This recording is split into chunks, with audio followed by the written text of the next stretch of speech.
बिहार में दो लोगों ने सेकुलरिज्म का ठोकर ले रखा है। एक पहला तेजस्वी बाबू हैं और दूसरा नीतीश कुमार। दोनों ने सेकुलरिज्म का ठेका लिया है और दिखा रहे हैं कि वो कितने सेकुलर हैं। टोपी पहन के इफ्तार पार्टी कर रहे हैं, इससे पता चलता है कि वो कितने सेकुलर हैं। और सेकुलर होना भी ज़रूरी है इस राज्य में या इस देश की बात करें तो सेकुलर होना कोई गलत बात नहीं है। लेकिन आप सेकुलर तब न कहलाएंगे जब आप दोनों साइड के लिए वही मानसिकता रखते हो। लेकिन अगर आप एक साइड अलग मानसिकता दिखाते हैं और दूसरी टाइप अलग मानसिकता दिखलाते हैं तो वो सेकुलरिज्म किस काम का। उस सेकुलरिज्म का बत्ती बनाइए और डाल लीजिए। मैं ये इसलिए कह रहा हूँ क्योंकि हिंदुओं पर किस तरह सासाराम में किया गया और उसके बावजूद हिंदुओं को टारगेट करके हिंदुओं को ही जेल में ठूसा जा रहा है। एक्शन देखने को मिला। हिंसा के बाद कुर्की जब्ती की कार्रवाई शुरू हो गई है। मुख्य आरोपी बजरंग दल के संयोजक कुंदन के घर कुर्की जब्ती की कार्रवाई शुरू कर दी गई है। कुर्की जब्ती के दौरान भारी संख्या में पुलिस बल की तैनाती की गई। 31 मार्च को हिंसक झड़प के बाद पुलिस ने कुंदन कुमार को मुख्य आरोपी बनाया था, जिसके बाद पुलिस आज एक्शन मोड में है। पुलिस अन्य आरोपियों के घर भी कुर्की जब्ती कर रही है।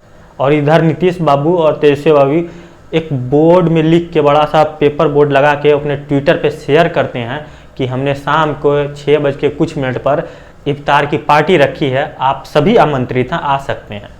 लेकिन आपने कभी देखा है कि वो हिंदुओं के लिए रामनवमी पर इस तरह का भोज का व्यवस्था करते हों या हनुमान जयंती पर कुछ इस तरह की व्यवस्था करते हों? उस समय इनका सेकुलरिज्म कहाँ चले जाता है।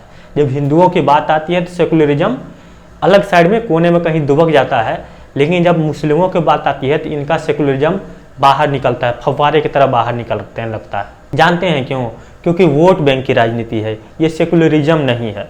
क्योंकि पता है हिंदू वोट तो करेगा ही, खासकर यादव कम्युनिटी के जो लोग हैं वो तो वोट करेंगे ही इनको, इसमें कोई दो राय नहीं है। क्योंकि उनको पता है कि हमें वोट हिंदू के मिलेंगे और हिंदू को मिलेंगे तो हिंदू के लिए चिंता क्यों करनी, हिंदुओं को जेल में ठूसोगे तो भी लोग वोट करेंगे।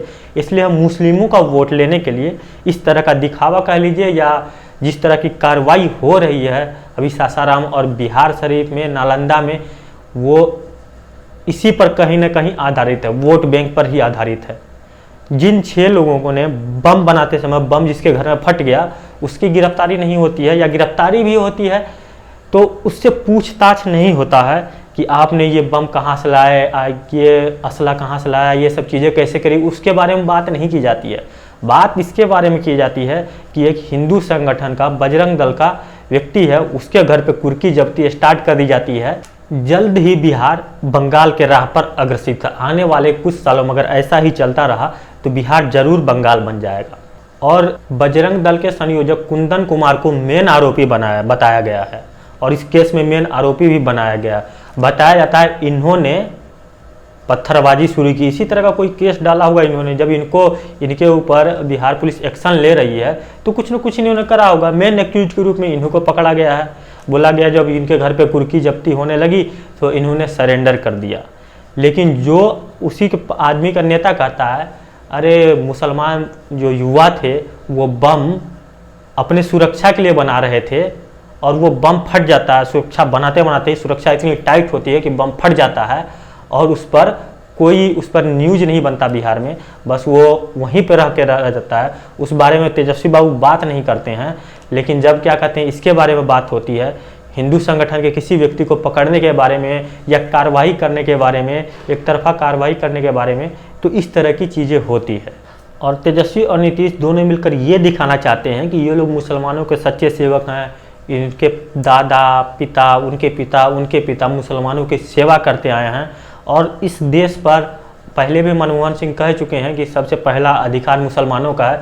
उसी हिसाब से बिहार में भी किसी भी चीज़ पर पहला अधिकार मुसलमानों का होना चाहिए इस हिसाब से, क्योंकि ऊपर से ही ऑर्डर आया हुआ है। और जिस तरह का कार्य ये लोग कर रहे हैं, एक तरफा जिस तरह से हिंदुओं को टारगेट किया जा रहा है बिहार में भी बंगाल की तरह, उस तरफ से यही लगता है कि ये लोग भी मुसलमानों को ज़्यादा प्रायोरिटी देते हैं और आने वाले समय में ये बंगाल बन जाएगा बहुत जल्दी ही। एक न्यूज राजस्थान से निकल कर आ रही कि राजस्थान के बाड़मेर में एक शांति दूत जिसका नाम शकूर खान है, वो दलित हिंदू महिला का रेप करता है और उसके बाद उसके बॉडी पे एसिड फेंक देता है। और ये सब कब हो रहा है? रमजान के पाक महीने में। बाड़मेर के बालोतरा में एक महिला से रेप के बाद आरोपी ने उस पर ज्वलनशील पदार्थ फेंककर आग लगा दी, जिससे महिला का चेहरा और आधा शरीर झुलस गया। दरवाजा खोला, जल्दी में रेन पे गया, वो नका वो क्या कहते पैंट साता बोतल नवी खिंगर आता, खिंगर नका खिंगर नाके। मैं देखी जब भी मेरे तिल्ली टाल के मेरे बहन पे तिल्ली डाल के मैं बहन से हाथ पकड़ के मेरे को धक्का दे के भाग गया। पहले पुलिस ने इस मामले में केस दर्ज नहीं किया, लेकिन बढ़ते विरोध के बाद पुलिस को केस दर्ज करना पड़ा। शकूर खान ने, उसके पिताजी का नाम कालू खान, उस लड़की की पहले तो खोटा काम किया, बलात्कार हुआ। उसके बाद में उस लड़की को ऊपर वो छिंगर डालकर और उस लड़की को जलाई। फिलहाल पुलिस ने आरोपी शकूर खान को डिटेन कर लिया है, जबकि पीड़ित महिला का जोधपुर के एक अस्पताल में इलाज चल रहा है। दैनिक भास्कर के लिए बालोतरा से मयंक अवस्थी की रिपोर्ट। जिस महीने में मुसलमान इतना पाक हो जाता है कि सीधे अल्लाह से बात करता है, उस महीने में इस तरह की चीज़ें हो रही है। और आपको ये कोई किसी एक स्टेट या किसी एक ज़िला या कोई एक पर्टिकुलर जगह की नहीं है। अगर आप रमज़ान के महीने में देखेंगे, जो मुसलमान लोग कहते हैं कि ये हमारा सबसे पाक महीना है, इसमें हम लोग कुछ नहीं करते, वहीं पे इस तरह की खबरें डेली निकल कर आती हैं। कहीं ना कहीं से हज़ारों खबरें डेली निकल कर आती है।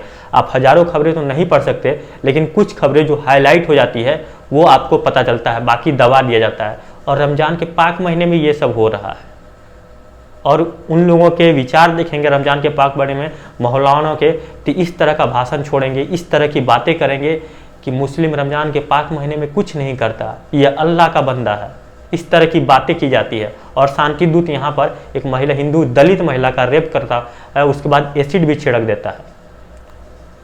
ये है इस देश में सेकुलरिज्म की पावर। और वो कोई बहुत बड़ा वर्ल्ड वाइड न्यूज नहीं बनता है।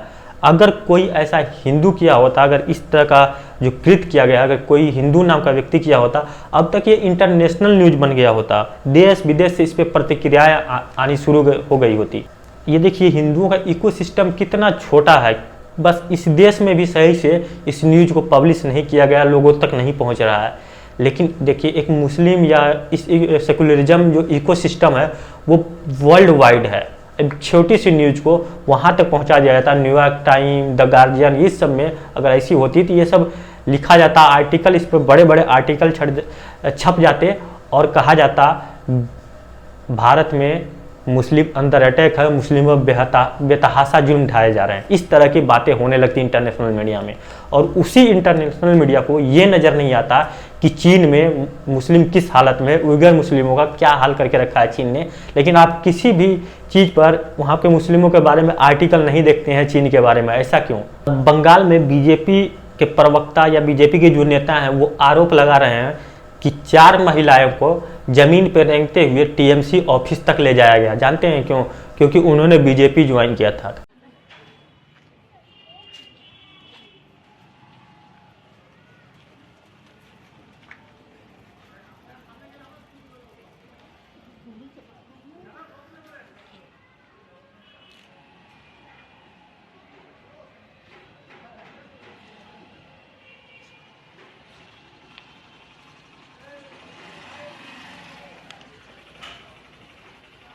अब सोचिए बीजेपी ज्वाइन करने पर उन्हें ज़मीन पर सांप की तरह रेंगवा के टीएमसी ऑफिस तक ले जाया जाता है। और बंगाल में ममता बनर्जी कहती है कि सब कुछ सही है, जैसे बिहार में तेजस्वी और नीतीश कहते हैं कि सब कुछ सही है, उसी तरह वहाँ पर भी हो रहा है। अब 4 वनवासी महिलाओं को, वनवासी मतलब एक समझ लिए दलित महिलाओं के साथ इस तरह का काम किया जाता है क्योंकि वो उन्होंने बीजेपी ज्वाइन किया था। वो एक अलग आइडियोलॉजी को फॉलो करती हैं जिसमें ममता बनर्जी उस आइडियोलॉजी को फॉलो नहीं करती हैं, उससे दरकिनार करती हैं। अब देखिए इस तरह की चीज़ें इस देश में हो रही है जहाँ पर हिंदू लगभग 80% है और ममता बनर्जी भी वही करती है।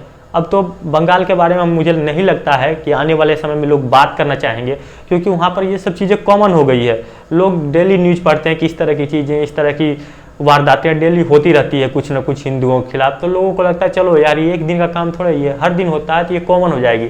वो एक सीरियल वाइज हो जाएगा कि एक करके तक आदमी परेशान है, भाई कितने न्यूज़ को पढ़े, कितने न्यूज़ पे रिएक्ट करे। वो इतने भारी मात्रा में होने लगेंगी कि लेकिन एक दिन छोड़ देंगे कश्मीर की तरह, यार जाने देते हैं अपना क्या जा रहा है, जब हमारे ऊपर आएगी तब हम सोचेंगे।